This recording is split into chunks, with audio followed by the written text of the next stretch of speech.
Pessoas que residem aqui na Bananeira, Curral Novo, na Umburana, Caeira, essas imediações onde existia um posto de saúde, mas com um atendimento médico esporádico. Hoje não. A Bananeira vai contar, além com essa obra que eu reputo como espetacular, ela vai ter um posto de saúde da família dessa localidade. Então o médico aqui vai ser a referência.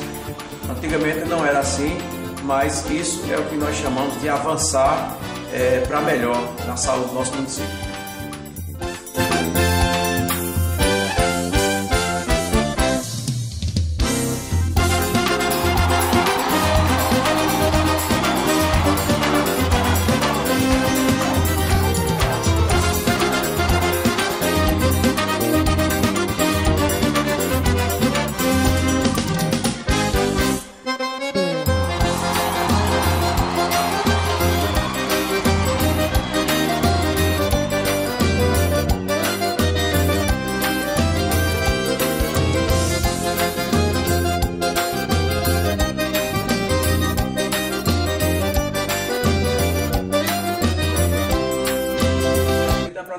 Observarmos a dimensão desta obra, né?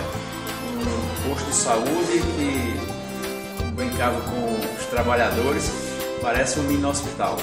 Então aqui vai ser importante, vai ter assistência médica em vários setores, a pediatria, ginecologia, obstetrícia, clínica médica, além do atendimento odontológico. Então é um posto de saúde completo, as dependências mostram isso, as salas amplas, banheiros, como aqui eu estava observando, tem uns 3 grandes banheiros, e é isso que nós queremos, uma saúde de qualidade para os nossos munícipes, inclusive, como aqui é prova, também para os nossos munícipes do interior.